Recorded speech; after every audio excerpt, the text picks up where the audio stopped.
Adequate men don't seek revenge. They are reborn. 3 years ago, I thought I had everything figured out. I'd spent 19 years working at an advertising firm, grinding my way up from junior copywriter to senior creative director. I owned a house, had a solid marriage with my wife Lisa, and life was predictable in a good way. We'd been married for 17 years. Every anniversary, we went to the same Italian place where I proposed. It was comfortable, stable, everything I thought mattered. Then my company decided to downsize. After 19 years of dedication, working weekends, missing vacations to meet deadlines, they handed me a severance package and showed me the door. I was devastated, but figured Lisa and I would get through it together. We always had. I came home that evening and told her. She smiled, but the smile didn't reach her eyes. She said all the right things about fresh starts and new opportunities, but something felt off. 4 days later, she served me with divorce papers. Not 4 weeks, 4 days. The divorce proceedings were absolute carnage. Her lawyer was the shark named Marcus Chen with capped teeth, too white to be natural, and a reputation for destroying men in court. He went through my finances like a surgeon removing a tumor. The house I'd bought with inheritance money from my grandmother went to Lisa. The savings account I'd been building for 20 years, drained for her supposed emotional suffering. The car, the furniture, even this espresso machine I'd saved up for months to buy, all gone. Marcus stood in court adjusting his Rolex and told the judge that Lisa had sacrificed her career aspirations to support my ambitions and deserved compensation for those lost years. It was such an obvious lie, I almost laughed out loud. Lisa had worked as a receptionist for exactly 3 months after we got married before quitting because she claimed she had migraines.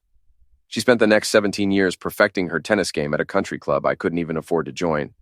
But the judge, this gray-haired woman who looked like she'd heard every sob story twice, awarded Lisa 70% of everything. I walked out of that courthouse with the clothes on my back, my grandfather's pocket watch, and $247 in my checking account. That was it.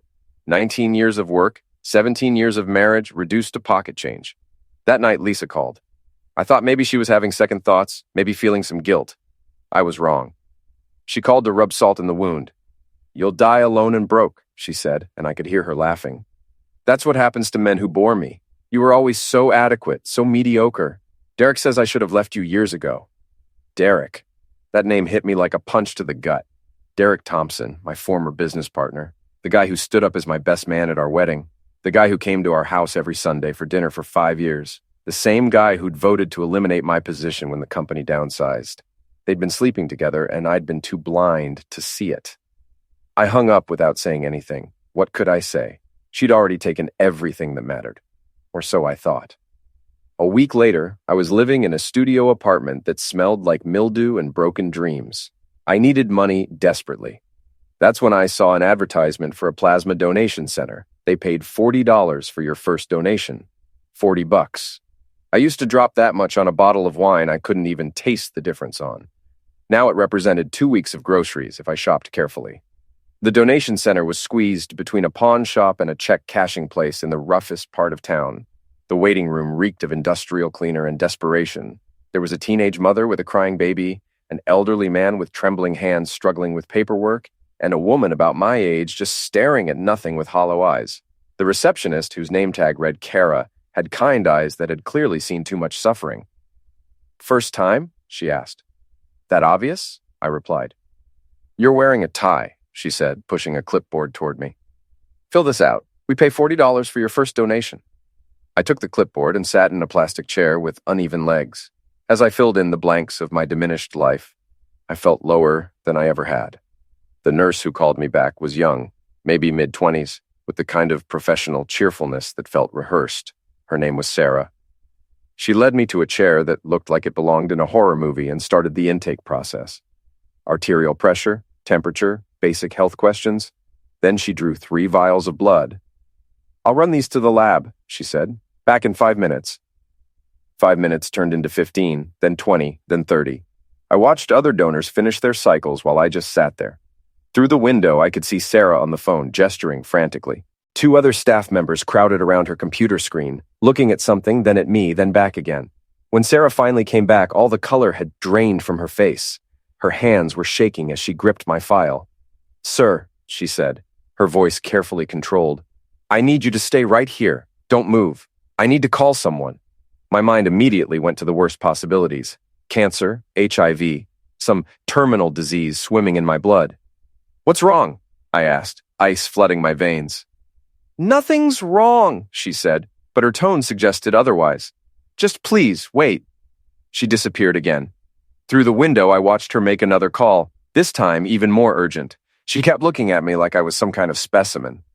25 minutes later, 3 men in expensive suits burst through the donation center doors like they owned the place. The lead guy was probably in his early 60s, silver hair perfectly styled, wearing a charcoal suit that probably cost more than 3 months of my old salary. His eyes found me immediately and locked on with laser focus. He walked straight to my chair and just stared at me. His face went through rapid changes, shock, disbelief, something that looked like relief. 32 years, he whispered, just loud enough for me to hear. We finally found you. His name was Robert Sterling, and he was the CEO of Sterling Biotech, a major pharmaceutical company. The other two were corporate lawyers. They ushered me into a back office that seemed to materialize out of nowhere, all dark wood and leather that didn't match the fluorescent despair of the waiting room. Robert settled into a chair across from me, with the gravity of someone about to deliver life-changing news. Mr. Davis, I apologize for the dramatic entrance, but what we've discovered in your blood is nothing short of miraculous. I have cancer, I said flatly, assuming the worst. What? No. Robert actually laughed. Mr. Davis, you're possibly the healthiest person in this city. What you have is something we've been searching for since 1993. A genetic mutation so rare that our computer models suggested only 3 to 5 people on Earth possess it. He slid a folder across the desk filled with charts, graphs, genetic sequences that looked like abstract art to me. 32 years ago, my son Nathan was diagnosed with Kellerman syndrome. Do you know what that is? I shook my head. Didn't think so. It's incredibly rare. Most doctors never see a single case in their entire careers. It's a degenerative neurological disorder that destroys the nervous system cell by cell. Nathan was 9 years old when we got the diagnosis. Robert's voice cracked slightly. We tried everything, every treatment, every experimental therapy, flew to specialists around the world. Nothing worked. He died in 1997, 2 months before his 12th birthday. I'm truly sorry, I said, and I meant it. Whatever my problems were, losing a child was unimaginable. After Nathan died, I dedicated my entire company to finding a cure. We discovered that Kellerman syndrome is caused by a specific protein deficiency. The human body simply can't produce this protein naturally except in the rarest cases. People with a specific mutation on the HRNX4 gene. He tapped the folder. People like you. I still don't understand what this means. Your plasma, Mr. Davis, contains antibodies that can not only treat Kellerman syndrome, but potentially cure it. There are currently 923 diagnosed cases in the United States alone. Worldwide, we're looking at thousands. Most of them are children dying because their bodies can't produce what yours makes naturally. One of the lawyers leaned forward. Mr. Davis, Sterling Biotech is prepared to offer you a contract for exclusive plasma donation rights. We're talking twice weekly donations, comprehensive medical care at no cost to you, and compensation of $17 million. The number didn't register. It couldn't. That morning, I'd been calculating whether I could afford both electricity and food. I'm sorry, how much? $17 million, Robert clarified. $6 million signing bonus paid immediately. $11 million paid out over 5 years, plus royalties on any treatment we develop using your plasma, which could be substantial. Why? It was all I could manage. Why so much? Because you have something money literally cannot buy, Robert said. Because 923 families are praying for what's flowing through your veins right now. And because I won't let what happened to Nathan happen to anyone else, if I have any power to prevent it. I looked at the contract one of the lawyers slid in front of me. The numbers were real. The signatures were real. This was actually happening. I need 24 hours to think about this, I said, though I already knew my answer. Robert nodded slowly. I understand. But Mr. Davis, please understand that every day we delay, children are suffering and dying. Take your time, but not too much time. They gave me a business card, a direct phone number, and a check for $40 for my plasma donation. I walked out of that center in an absolute daze. The contrast was so surreal. I wondered if I'd hallucinated the entire conversation. My phone rang as I reached my car, a 15-year-old Honda that Lisa's lawyer had deemed not worth fighting over. It was my friend Paul Norton, the only real friend who'd stuck by me through the divorce. "Where have you been? I've been calling all morning," Paul said. "Donating plasma," I replied, and the absurdity of everything hit me at once. Jesus, listen, I ran into Beth Palmer at the grocery store yesterday. Beth was Lisa's sister, the one who'd actually seemed sympathetic during the divorce, who'd told me privately that she thought Lisa was being unreasonable. "She got drunk and started talking. Really talking," Paul continued. "James, Lisa, and Derek have been planning this for over a year. They specifically wanted you out of the firm so Derek could take your position and your shares. He's been promoted to CEO. They're selling the company to Whitmore Media next month for $18 million. Lisa gets half because they've been secret partners the whole time. They engineered your firing." My hand tightened on the phone. "She destroyed my life for $9 million. "There's more," Paul said. "Beth told me Lisa specifically dragged out the divorce proceedings to drain your legal fund, to make you desperate enough to accept whatever terms she offered. She called it breaking you. Those were her exact words." I sat in that parking lot as the sun set, painting everything red. I looked at the donation center, then at Robert Sterling's business card in my hand. $17 million, 923 dying children, and a woman who'd laughed while destroying me. "Paul," I said quietly, "I need you to not tell anyone what I'm about to tell you. Can you do that?" "Of course, man. What's going on?" "I'm about to become very wealthy, and Lisa is about to learn what it costs to underestimate adequate men." I signed the contract at 9 the next morning in Robert Sterling's downtown office, a glass tower that looked down on the city. The lawyers witnessed everything. The $6 million signing bonus cleared into my account with a digital efficiency that felt completely unreal. Just like that, I was worth $6 million, with 11 more guaranteed over the next 5 years. "Welcome to Sterling Biotech," Robert said, shaking my hand. "We'll start comprehensive medical testing tomorrow. I want you under the care of our absolute best people." "I appreciate that," I said. "But I have one request." Robert's eyebrows rose. "Go on." "I want my participation kept completely confidential. No press releases, no public announcements, no media coverage. As far as the world is concerned, I'm still broke and desperate." "May I ask why?" I smiled for the first time in months. "Let's call it a social experiment." The first thing I did was visit Paul. He lived in a modest 2-bedroom apartment, the result of his own divorce 3 years prior. I told him everything about the plasma donation, the mutation, the money. His jaw literally dropped. "Okay," Paul said, spreading papers across his dining table. "I did some digging into Derek, like you asked. It gets worse than you think. Derek doesn't just want your job. He wants to completely erase you. He's been telling everyone at the firm that you were dead weight, that you hadn't had a creative idea in years. Total revisionism." "What else?" I asked. I pulled some financial records. Don't ask me how. Paul had been an Army intelligence analyst before becoming an accountant, so he had skills. "The Whitmore Media deal is contingent on the firm showing consistent growth and ethical business practices. But Derek's been cooking the books. He's been attributing your projects to himself. That Kaufman campaign that won 3 industry awards, listed as his work. The Riverside rebranding that brought in $2 million in revenue, also his." I studied the documents. Months of my work, my late nights, my creative efforts, all credited to Derek Thompson. "He's also been feeding information to Marcus Chen, Lisa's divorce lawyer," Paul continued. "Every asset you tried to protect, every financial move you made," Derek told them, "they've been coordinating since the beginning." "How long have they been sleeping together?" "Best guess, 2 years minimum, maybe longer." I thought about Lisa's behavior over the past few years. The distance, the irritability, the way she'd light up when Derek came over for Sunday dinner. The signs had been there. "Here's what I don't understand," Paul said. "Why go through all this elaborate planning? Derek has money. Lisa got most of yours. Why completely destroy you?" "Because Lisa doesn't just want things," I said slowly, understanding finally clicking into place. "She wants to win. She keeps score in everything. Leaving me with absolutely nothing is the ultimate victory. So what's your play?" I pulled out my phone and showed Paul my bank balance. $6,247. Paul's coffee cup stopped halfway to his mouth. Holy hell. Lisa tried to leave me with nothing, I said.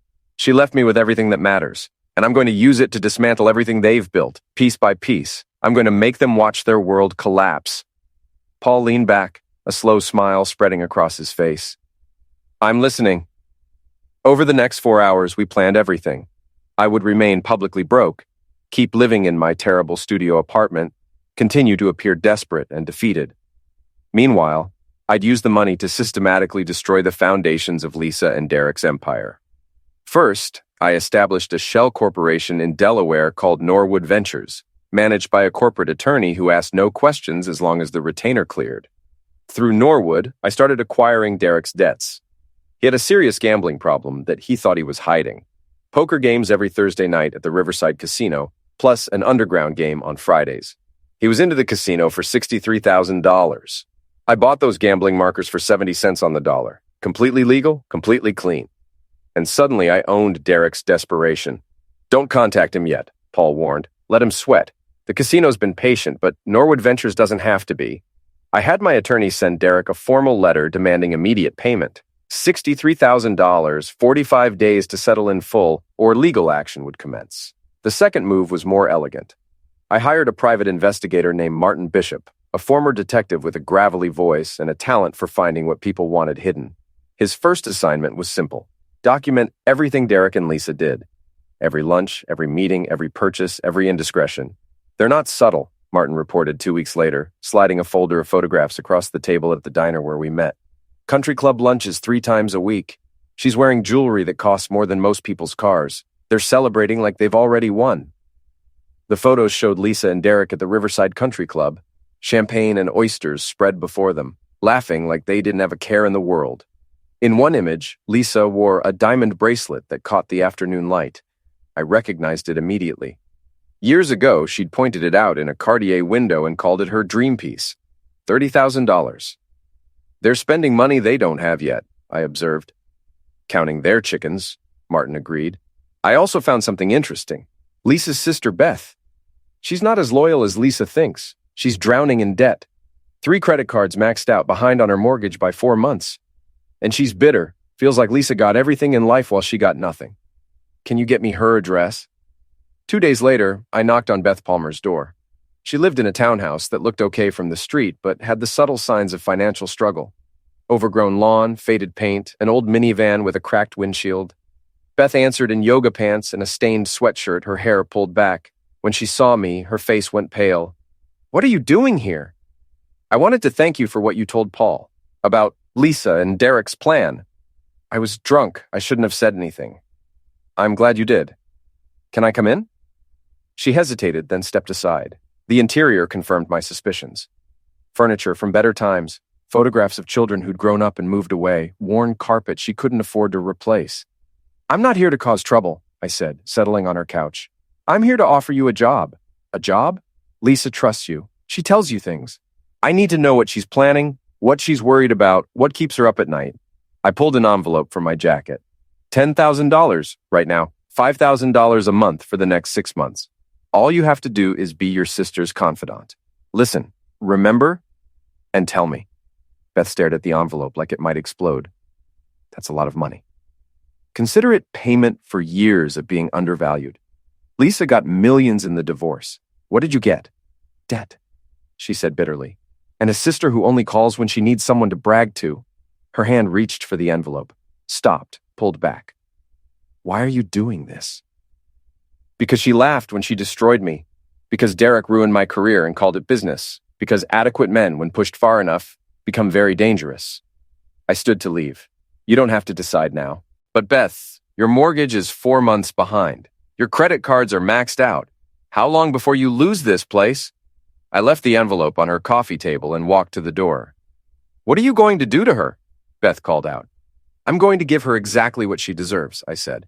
The question is, do you want to be collateral damage or do you want to survive this? Beth called me that night. She agreed. For the next 3 weeks, I underwent intensive medical testing at Sterling Biotech. Dr. Virginia Murphy, the head of research, ran every conceivable scan and analysis. She was a brilliant woman in her 50s who looked at genetic sequences the way artists look at blank canvases. This is remarkable, she said during one session, staring at screens full of data I couldn't begin to interpret. Your body produces the missing protein naturally, at rates we've never documented. We can synthesize a treatment from your plasma that could help all 923 current patients, possibly thousands more worldwide. How many of them are children? I asked. About 62%. The youngest patient we're tracking is 7 months old. 7 months.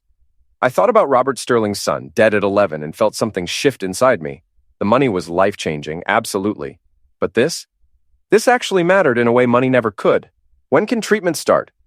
We're in FDA approval now, 6 to 8 months, barring complications, but your plasma is already being used in clinical trials. You're already saving lives. Meanwhile, the trap was closing around Derek and Lisa. Beth proved invaluable. Every lunch with Lisa, every phone call, every tipsy confession, Beth remembered and reported. Lisa's already planning her next upgrade, Beth told me during one of our weekly meetings at a coffee shop across town. A house in Hillside Estates, $500,000. She's picking out furniture, planning the landscaping. She's spending Derek's future like it's already in her bank account. What about Derek? The gambling's getting worse. He's playing Thursday, Friday, and now Saturday nights. Your collection letters are making him panic. His secretary says he's been dodging calls for weeks. Perfect. My third move was surgical precision.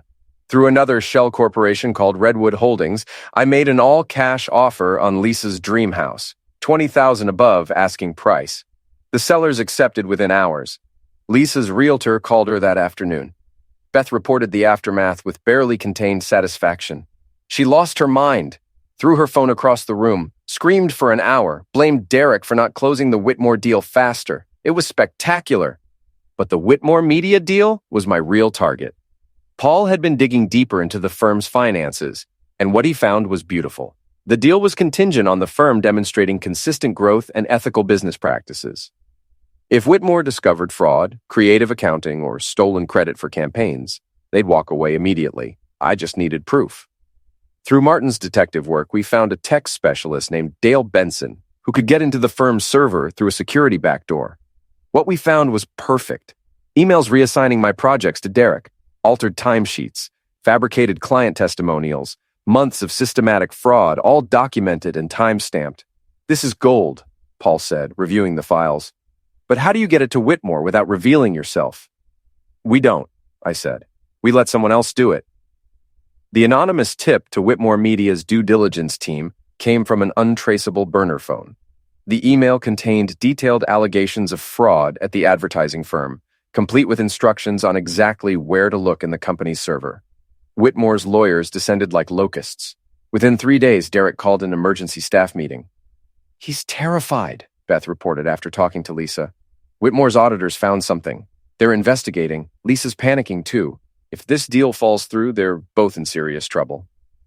The next week, Norwood Ventures filed a lawsuit against Derek Thompson for the $63,000 in gambling debts, plus interest and legal fees.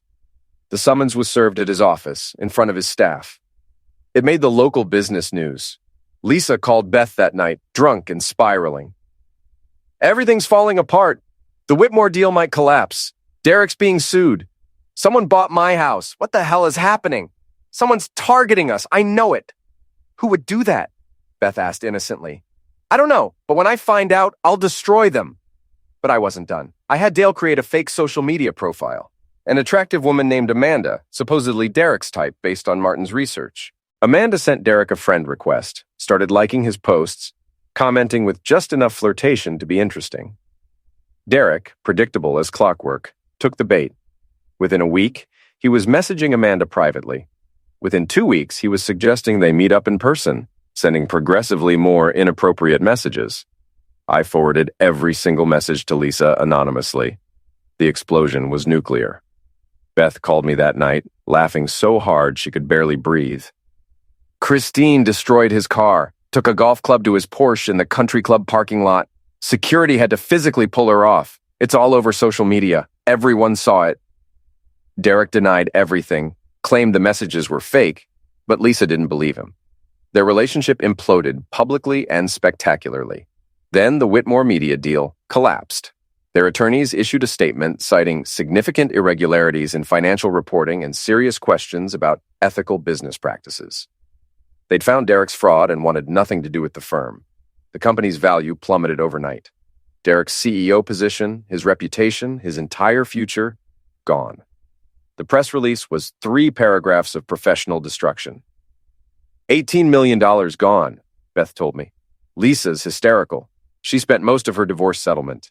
The house deposits, the car, the country club fees, that Cartier bracelet. She thought the Whitmore money was coming. She has maybe a few $100,000 left. But Derek made one final desperate mistake. Cornered and panicking, he tried to embezzle $50,000 from the firm's reserve account to cover his gambling debts. He covered it with falsified vendor invoices. I'd been monitoring the firm's finances through Dale's access.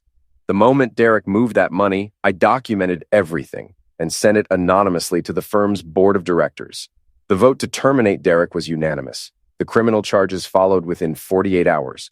Wire fraud, embezzlement, the DA pushed for significant prison time. And because Lisa's name appeared on some of the bank transfers, the district attorney started investigating her as a potential co-conspirator. That wasn't something I'd planned, but I didn't try to stop it either. Beth delivered her final report a few days later. Lisa wants to see you. My hand tightened on my phone. What? She called this morning.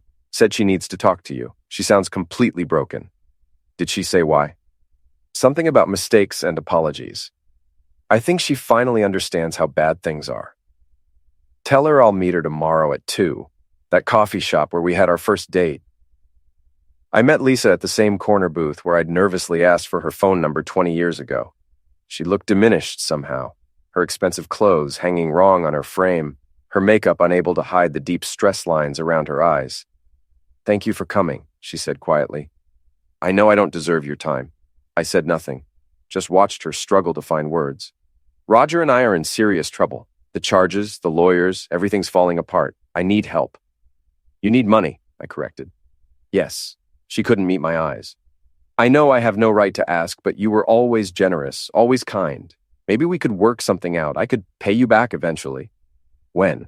When Derek gets out of prison? When you're acquitted of fraud charges? When exactly? She flinched. You're right. I shouldn't have. You laughed, I said quietly.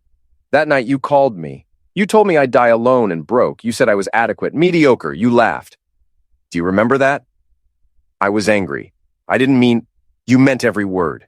You spent over a year planning how to destroy me. You and Derek gutted my career, took my home, drained every account. You engineered my firing. You called it breaking me.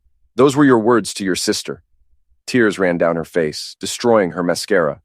I made mistakes. I was cruel and stupid, and I'm sorry. I stood to leave. Please.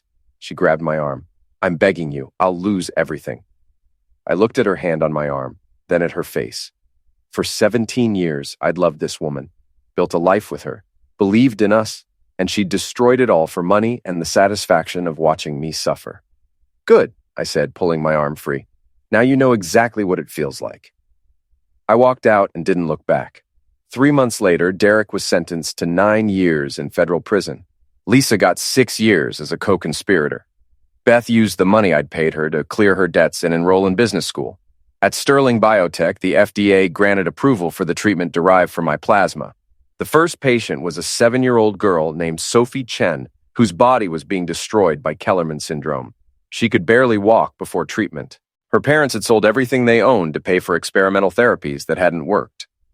I watched through the observation window as they administered the first dose.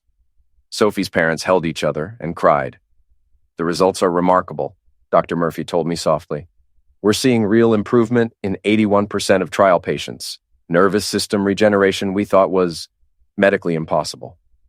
How long until everyone can access this? Full rollout starts next month. We can treat all current patients within 6 months. She looked at me seriously. Based on current projections and licensing agreements, you're looking at another $28 million in royalties over the next decade. Possibly more if the treatment proves effective for related disorders. The total would be around $45 million. I tried to comprehend that number and couldn't. I want to establish a foundation, I said, for families who can't afford treatment. Full funding, no questions asked, no family turned away. Dr. Murphy smiled. Robert said you'd do something like that. He's already had our legal team draft the paperwork. The Sterling Davis Foundation. He wants you to co-chair it with him. Robert appeared in the doorway right on cue. Talking about me? Only good things, I assured him. He moved to the window, watching Sophie with her parents. My son Nathan would have been 41 this year, probably married. Maybe I'd have grandchildren. He paused. Because of you, this little girl gets that future. You gave her what I couldn't give my son. You built the company that made it possible, which is why the board voted this morning. Welcome to Sterling Biotech's executive team. You're officially part of leadership. I don't know anything about running a pharmaceutical company. You know about building things, Robert said. About patience, precision, seeing the long game. About turning nothing into something that matters. That's exactly the perspective we need. 6 months later, I stood in my new house. Not a mansion, but a comfortable place in a good neighborhood with a yard big enough for the dog I'd always wanted. Paul was helping me move in, arguing about furniture placement. The couch is too far from the TV, Paul insisted. It's perfect where it is. You need glasses. My phone rang. Beth. The sentencing was today, she said. Derek got 9 years, Lisa got 6. How are you doing? I asked. Better than them? Better than I've been in years, honestly. That money you paid me cleared my debts. I graduate next spring with my business degree. I'm actually building something for myself instead of watching other people succeed. Good for you. Thank you for giving me a choice, for not lumping me in with Lisa just because we're family. After we hung up, Paul looked at me expectantly. Well, Derek got 9 years, Lisa got 6. Paul nodded slowly. How do you feel? Empty, maybe. I spent months planning their downfall, and now that it's happened, it just feels finished, like closing a book. That's because revenge was never the real point, Paul said. You wanted justice. You wanted them to face actual consequences. That's fundamentally different. Is it? Yeah. Revenge is about hurting people because you're hurt. It's emotional, reactive. Justice is about balance and accountability. You didn't destroy them. They destroyed themselves. You just made sure their actions had consequences. Robert stopped by later with an expensive bottle of wine. We sat in the backyard as the sun painted the sky orange and red. He told me about the latest success stories. 53 children whose lives had been saved by the treatment. Sophie Chen is running now, Robert said. Not just walking, full speed running. Her parents sent me a video yesterday. She's laughing and playing like any normal 7-year-old. 6 months ago, she couldn't stand without help. He raised his glass. To you. You proved that ordinary people, when given the chance and the resources, are capable of truly extraordinary things. That night, alone in my new house, I thought about that plasma donation, walking into that center with $40 worth of hope and walking out with a future I never could have imagined. Lisa had been wrong about everything. I didn't die alone and broke. I was reborn, surrounded by people who actually valued me, doing work that genuinely mattered, building a life that was completely mine. And somewhere in a federal prison, Lisa was learning what it meant to lose everything while watching someone else thrive. My phone buzzed with a text from Dr. Murphy. Another success story, another child responding to treatment, a 3-year-old boy who'd taken his first steps unassisted. Tomorrow I'd go to the foundation office, review grant applications from desperate families. I'd meet with the Sterling Biotech board, discuss expanding our research into related disorders. I'd live this impossible life that had somehow become mine. But tonight, I'd sleep in my own house, in a bed I'd chosen myself, in a future I'd built from the ashes of my old life. Lisa had called me adequate, mediocre, boring. Maybe I was all those things. But adequate people, when pushed far enough and given the right opportunity, can change the entire world. And I did exactly that.